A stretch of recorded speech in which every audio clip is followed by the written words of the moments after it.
All right, welcome back again. We're going to talk for a few minutes about acid-base titrations. And these kinds of titrations are just really applications of solution stoichiometry, which I know everybody enjoyed working on last semester. When we had solutions of a certain concentration, how many milliliters of another solution do we need to react with it? Those were great times. But acid-base titrations are laboratory situations where you add a specified known amount of one reagent to another. And you usually use a known amount of one at a known concentration to figure out the concentration of the other one. So in terms of titrations, for acids and bases, there are other types. It's really just solution stoichiometry.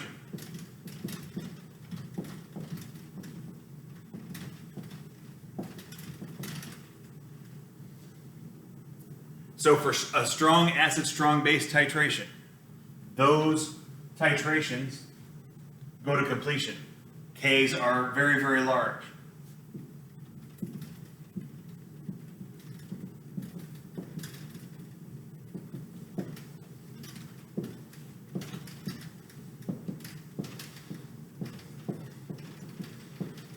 So the values that we calculate for these are pretty accurate.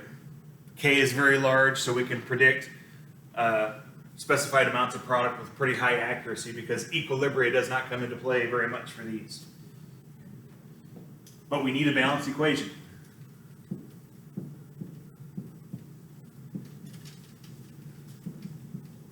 For the monoprotic acids, it's easy. For the diprotics and triprotics, it's also easy, but you have to remember the stoichiometry that goes along with it. For these reactions, we don't have to think about the protons coming off one at a time. So for a diprotic situation, we write the reaction between, say, carbonic acid and NaOH in one step. Although we know from practice and from previous examples that those protons come off one at a time. But by the time we're done titrating, they're all going to be removed, so we don't have to worry about the stepwise part of their removal. So some terminology.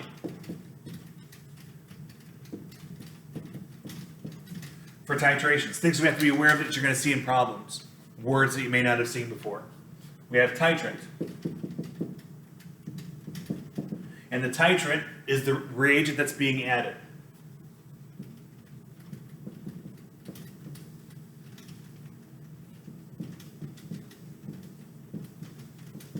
And that's typically added from a burette. And I think all of you have done a titration in a lab before. It's the big, tall glass tube that's labeled backwards and kind of hard to read because there's lots of marks on it. We have equivalence volume.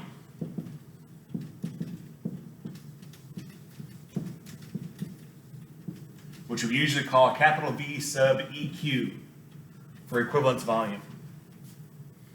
And this is the volume of titrant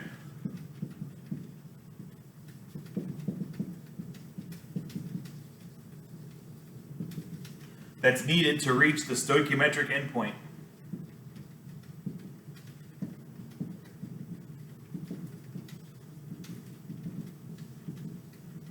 Or end of the titration. So that stoichiometric end of the titration is what we have been calculating in all of our stoichiometry examples so far. Exactly how much do we need in order to react with something else. So equivalence volume is the perfect place to stop. But unfortunately, a lot of times in titrations, we have an endpoint. And that's the stopping point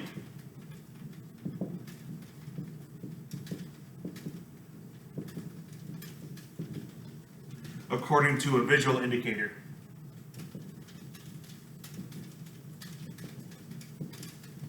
If you've done titrations before, you probably put phenolphthalein or some other indicator in there that told you when to stop, when the color changed. That's when you stop.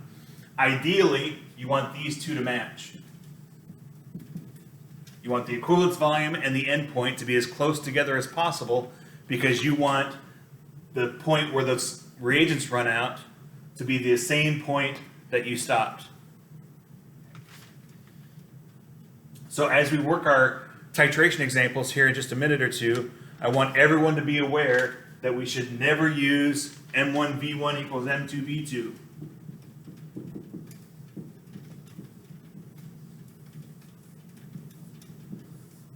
Never ever use M1V1 equals M2V2 for a titration calculation. You might be able to get away with it on some examples, but on others you will not. So don't fall into that habit of using M1V1 equals M2V2 on titration examples. All right, we'll be back in just a second with a couple more examples of titrations, okay?